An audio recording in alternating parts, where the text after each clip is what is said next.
मानली कहना बहिना भाई, कुछ दिन घरे में रही जाई।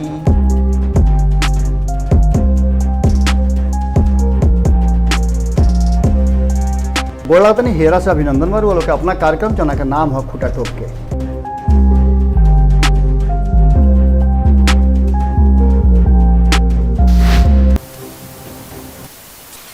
सियासत में मतलबी याराना होला, सियासत में मतलबी याराना होला। रिश्ता नाता यहाँ दिखावे के बहाना होला, रिश्ता नाता यहाँ दिखावे के बहाना होला। इचकी नज़र बिचलल जहाँ राउर, इचकी नज़र बिचलल जहाँ राउर। भाई भरोसा सब यहाँ, भाई भरोसा सब यहाँ से आना होला। गोड़ा तनी हेरा से अभिनंदन बार बोलो के अपना कार्यक्रम जना के नाम है खूटा ठोक के। ढेर दिन के बाद बोलो के सामने आयल बनी, बीच में कोशिश कैले रही लेकिन डॉक्टर के सलाह के बाद रेस्ट में रह के पड़ल। लेकिन अब रुआ लोग के आशीर्वाद प्यार और मोहब्बत के चलते ठीक बानी और रुआ लोग के सामने अब कोशिश हमारा रही कि हम रोज़ रुआ लोग के सामने आई। और खूटा जौन की लगातार रुआ लोग के फ़ोन आवत रहा, रुआ लोग बात करते नहीं हैं, वो बहुत दिन से बंद रहा। लगभग 2.5 महीना हो गया। 2.5 महीना रुआ लोग से दूर रह के कहीं ना कहीं हमरो निक तो नहीं लागत रहा। लेकिन खैर जब से आ गई नहीं तब से आ गई नहीं। अब रोज़ रुआ लोग के सामने खूटा गड़ाई और बिहार के राजनीति के जौन भीतरिया बात बानू ओसा के फटक के बीन के खोज खाज के रुआ लोग खातिर ले आई। आज इसने बात लेकर रुआ लोग के सामने आयल बनी। देखिए भीतरे भीतर ममिला उजा गई बा, भीतरे भीतर ममिला उजा गई बा और नीतीश के खेला गड़बड़ा गई बा। हालांकि सियासत में और रणनीति में नीतीश कुमार के कोई जोड़ा नहीं है, लेकिन एक बात पक्का बा कि लालू प्रसाद के अनुपस्थिति के बाद नीतीश कुमार अकेले महादेव बड़े। केनहू से घूम के आए तो जल ऐजे ढारे के बाद भारतीय जनता पार्टी के रुआ देखते बनी कैसे जल ढारत रुए। कहे के तो अपने महादेव का दो वैसा गंगा हो जहाँ केहू जाला तो पाक साफ हो जाला, ऐसा बैतरनी हो जना के पार कैला के बाद रुआ स्वर्गे में जाए के बाद। लेकिन हमनी के बैकुंठ वाला हैं जा, हमनी के स्वर्ग वाला ना, हमनी के बैकुंठ वाला हैं जा। बैकुंठे में बास चाहिए, ना नरक ना स्वर्ग। आई ए विषय के जौन की ढेर दिन से रुआ लोग के सामने से गुजरत तो रहल है, हालांकि और माध्यम से रुआ लोग से जुड़ल रहनी हम। लेकिन बिहार के राजनीति में जे कुछ भी सामने नजर आ रहा बा ओकरा पीछे बहुत कुछ बा, भितरिया खेला ढेर होता।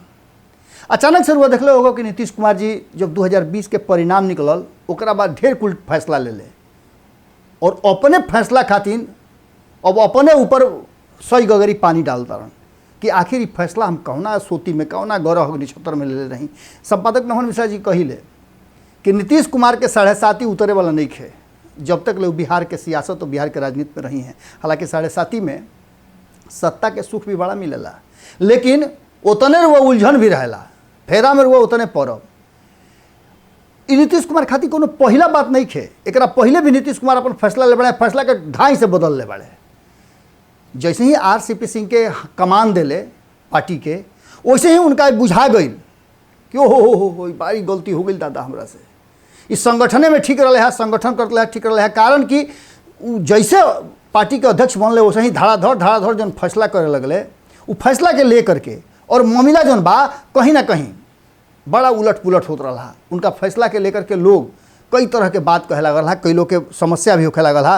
ये सब बात में जौना तरीका से पार्टी चल रहा बा नीतीश कुमार जी के रुआ याद हुई कि नीतीश कुमार जी ऐसा ही फैसला ले रहन 2014 में, जब बुरी तरह से लोकसभा चुनाव हार के मात्र 2 सीट पर सिमट गई रहन, तो उनका बड़ा यह बात के दुख भई रहे। दुख भई होके चाहे रणनीति होके राजनीति के, तुरंत उनका भेटा गई जीतन राम मांझी और उनका के मुख्यमंत्री बना दिले। सोचले तो रहन कि कुछ हो ही खेला अलगे, बाकी तो जीतन राम मांझी वह काम करे लगले जो उनका मन में आवे लागल। नीतीश कुमार के सुनबे ना करस, फेरा में पड़ गए नीतीश कुमार। ओसे ही फेरा में RCP सिंह के बना के पड़ गई बड़े। अब एक पीछे बहुत सारा कारण बा, रुआ तो बहुत सारा कारण जानता नहीं, लेकिन नीतीश कुमार के जो लौकु समीकरण रहे और पूरा हुमा हुमी कैले रहन कि अब के हाली आवे वाला चुनाव जो लोकसभा के हुई ओकरा में भारतीय जनता पार्टी के और बढ़िया से औकात बताई हो सकेला तो एक अच्छो चुनाव लड़ जाए। ओकरा खातिर बड़ी जबरदस्त तैयारी करते रहन और तैयारी तो उनकर विधानसभा के भी रहे। कि विधानसभा के चुनाव होई तो पूरा मजबूत से अपन गठबंधन कर ले। एने महिला लोग के 35% आरक्षण, तो महिला लोग उनका पक्ष में आ जाई। दूसर का लौकुश साध ली हैं तो 12-13% इहो वोटवा आ जाई। ईबीसी के वोट उनका भी आई, छूटल फटकल वोट उनका भी आ जाई। और कुछ लोग जो खास करके उनका से प्रभावित बा उ लोग तो वोट देवे करी। इस सारा बात सोच करके जब तैयारी कर ले रहन, वो तैयारी में उपेंद्र कुशवाहा के ले आके पार्टी में बड़ी फेराम पड़ गई बड़े। कारण कि उनका के ले आवते पार्टी में पहले से जो तनी मनी खेमाबाजी रहे वो और लमहर हो गई। उपेंद्र कुशवाहा अकेले नहीं खन आई, वो पूरा दल बल के साथे लेके आइल बा, पूरा आरएलएसपी के ओमे समाहित हो गई बा। अब आरएलएसपी के लोग के माने रुआ बुझते बानी कि 2-3 महीना हो गई, अभी तक ले कुछ होते नहीं खे, केहू पूछनिहार नहीं खे। खुद उपेंद्र कुशवाहा फेरा में पड़ गई बड़े। हालांकि नीतीश कुमार उनका के बड़ा सम्मान देता रहे, लेकिन आरसीपी सिंह के देख ली हाल फिलहाल में सौंसे मय पार्टी के माने चपरासी से लेके खलासी तक, ऊपर से लेके नीचे तक सबे के बुला ले, सबे संगे वर्चुअल मीटिंग कर ले, लेकिन उपेंद्र कुशवाहा के ओटिया के दूर कर दिले। ऐसा खूटा गढ़ ले कि उपेंद्र कुशवाहा के खूटा कबर गई। उनका संहतिया जितना रहा, उनका साथे रहे वाला लोग रहे, सब लोग के स्थिति हुए हो गई। ये तो बात भइबे कई। अब उपेंद्र कुशवाहा के बेचैनी रुआ समझिए सकता नहीं, उनका संगे आए लोग के बेचैनी रुआ समझ सकता नहीं, और आरसीपी सिंह सुनते नहीं खन। उतने ना आरसीपी सिंह नीतीश कुमार के एक और फैसला रहे जना के ताड़ाताड़ी में पलट दिले। नीतीश कुमार प्रण ले रहन 2019 के चुनाव के बाद कि मोदी मंत्रिमंडल में शामिल ना हुई हैं, लेकिन आरसीपी सिंह जे ना आग बेसह दिले, रुआ जानते बनी कि कह दिले कि हमनियों के शामिल होखब जब मंत्रिमंडल के विस्तार में। अब ये खेला इतना बरियार हो गई कि नीतीश कुमार अभी सोचते रहन तब तक ले कह दिले। कहला के नतीजा हो गई कि एलजेपी में पहले ही से जो धीरे धीरे घून लगा दिहल गई रहे, वो घून पूरा ध के भसा दिलस। अब एलजेपी में बड़का टूट हो गई। सब लोग के बुझाए लागल कि मंत्रिमंडल के विस्तार होता तो हमनियों के हने चली जा। कारण कि चिराग पासवान के तो शामिल होके ना दी है नीतीश कुमार, और भारतीय जनता पार्टी के मजबूरी बा नीतीश कुमार के बात मानल। कारण कि अगर बिहार में सत्ता में रहे के बा तो यही महादेव जी पर जल चढ़ावे के हुई रुआ। अब पार्टी में उनका जबरदस्त विरोध और विद्रोह के बाद भी एगो एलजेपी वाला मामला आ गई, और एलजेपी वाला मामला आवते भारतीय जनता पार्टी के अचके में बुझाइल कि अरे दादा ई का हो गई, ये तो खेला गड़बड़ा गई।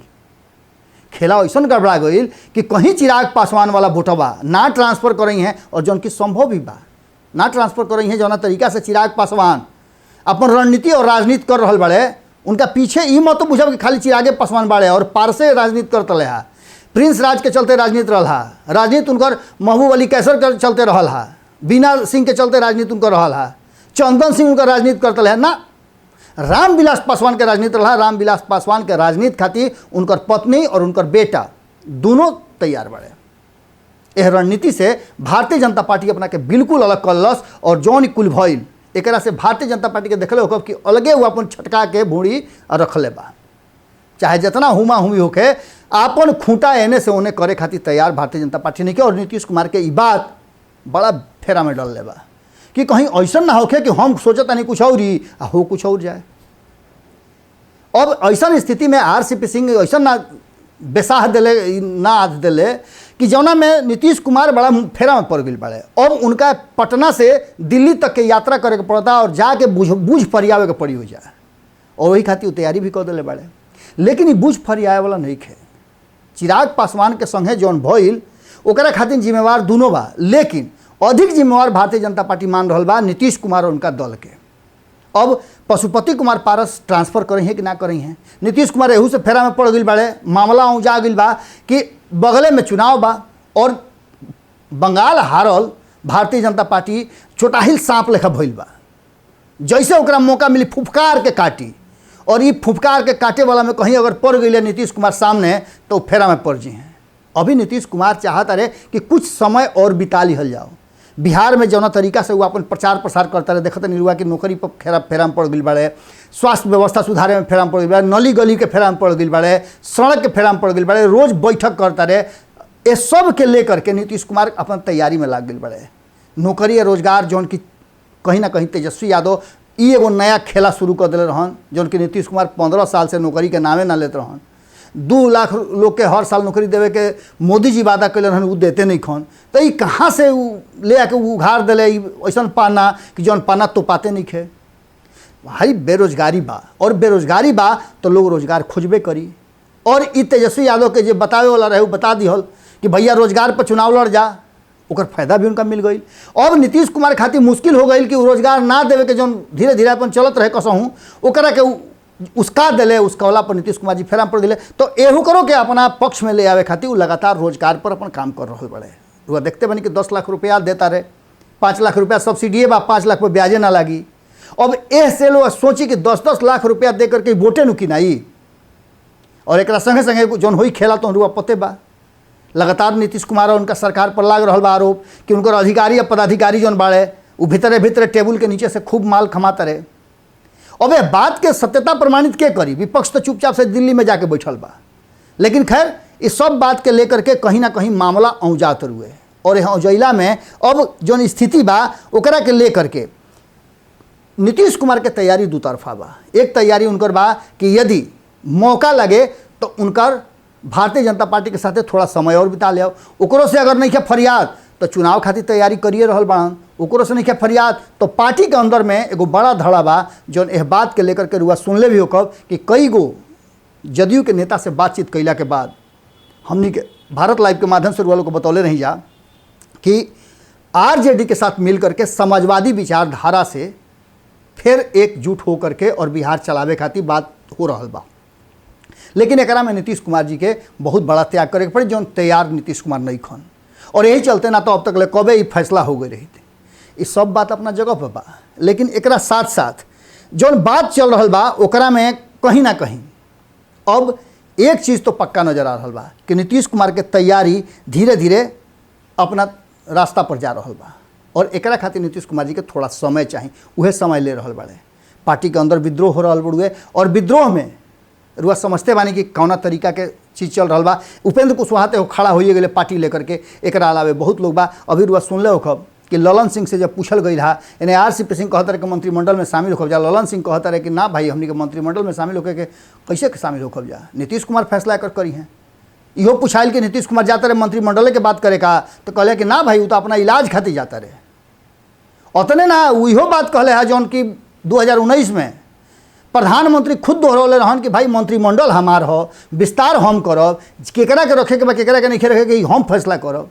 ई बाकी लोग में काहे खातिर आके खेला करत रुए। एगो और बात बा कि सत्ता के जौन सुख बा, सत्ता के जौन ललक बा, चाहत बा, एकरा के लेकर के जौन जौन लोग तेजी देखावत उ मुँहकुरिए गिरल। और पशुपति कुमार पारस के देख ली, उनकर पूरा टीम जौना ललक में जौना खेला करे खातिर आइल उ खेला अब बुझाता कि बिगड़ गई बा। और इस सारा मामला में आज रुआ देख लो कोई योग दिवस रहा, पहले तो रुआ लोग के बहुत बहुत बधाई दे देतानी योग दिवस के। योग दिवस रहा और 7वां योग दिवस में एकरा पहले रुआ देख लो कि नीतीश कुमार जी योग दिवस बड़ा तेजी से मनावत रहन। लेकिन आज ई मन के मैले नु बा जो नइखे धोआत, योग दिवस कहाँ मनौलस जदयू के कार्यालय असही खाली रहा है, जबकि भारतीय जनता पार्टी पूरा उमक के मनौलस है। यहाँ तक ले कि कुछ ऐसा लोग रहा है, स्वास्थ्य राज्य मंत्री अश्विनी कुमार चौबे के देखनी हम कि वो दिल्ली से वीडियो कॉन्फ्रेंसिंग के जरिए अपना लोकसभा क्षेत्र के लोग के संगे योग दिवस मनौले है, योग कैले है। इस तरीका के सारा काम भइल है, लेकिन जदयू के लोग एकरा से अपना के अलग रखल है। यह बात के तरफ इशारा कर रहा बा कि कहीं ना कहीं मामला जौन बा वो ठीक ठाक नहीं खे। अब एकरा साथ कहल जा रहा बा कि भारतीय जनता पार्टी के जौन त्रिदेव बड़े वो नीतीश कुमार से नाराज बड़े, और ये नाराजगी नज़र भी आ गई नीतीश कुमार के फैसला के पलटे में। भारतीय जनता पार्टी के नेता लोग के देखते बनी कि आगे बढ़ के करता। ये सब बात के लेकर के कहीं ना कहीं नीतीश कुमार के खेला गड़बड़ाइल बुझाता। अब एकरा के ठीक करे खातिर नीतीश कुमार जाता रहन कि अपना शरीर के ठीक करावे जाता रहन। ये तो भाई राजनीतिक लोग जानेला, कारण कि सामने कुछ होला, देखावेला कुछ और करेला कुछ लोग। और ये सब बात के लेकर के एक बात तो पक्का नजर आता कि जो भारत लाइव लोग से शुरू में बतौले रहे कि सरकार हमेशा हिलत डोलत रही, हिचकोला लेत रही, वो स्थिति बरकरार बा। आज खूंटा ठोक में एजे विराम देतनी एगो बात कह के कि राजनीतिक लोग खूब जो पुरनका बात मानू रउआ के भले दूर रखे, लेकिन अपने खूब माने ला लोग। सुरनर मुनि सब की यह रीति या स्वार्थ लागी करही सब प्रीति। अब एक साथ साथ पूरा खेला शुरू हो गई बा और एक खेला में नीतीश कुमार जी कैसे अपन रणनीति और राजनीति बनावत रहे, एक पर हमनी के नज़र बड़ी ज़बरदस्त बा। जैसे ही एक पर कुछ अपडेट आवता वो लोग से फिर भेंट हुई, खूटा ठोक रुआ लोग के सामने अब निरंतर आई। हमार प्रयास रही कि रुआ लोग से दूर नत रही। फिर कल भेंट हुई यही ठेहा जना के नाम है खूटा ठोक के। बस खाली रुआ लोग से निहोरा बा कि 8 लाख परिवार के सदस्य बने खातिर भारत लाइव के सब्सक्राइब कईल जरूरी बा। हित नाता गोतिया पटीदार संगी सलेहर जे भी बा ओकरा से आग्रह करी, निहोरा करी सब है कि भारत लाइव के सब्सक्राइब कर ली और घंटिया जन बात के दबा के ऑल ऑप्शन क्लिक कर देबू तो सब खबर सेतिहा में फ्री में मुफ्त में रुआ लोग के भेटात रही। गोड़ लागतनी। अगर ये वीडियो पसंद आई और वह बिहार के राजनीति और बिहारियत से सरोकार रखेनी तो सब्सक्राइब बटन दबा के चैनल के सब्सक्राइब कर ली। ओजे एगो घंटी बा, ओकरा बटन दबा देला से कुल सटीक और मारक खबर रुआ मुफ्त में मिल जाई। अगर रुआ पत्रकारिता के हमनी के नया प्रयोग में सहयोग कर चाहतानी तो ज्वाइन बटन दबा दी। पेटीएम नंबर नोट कर ली 9386816700। धन्यवाद।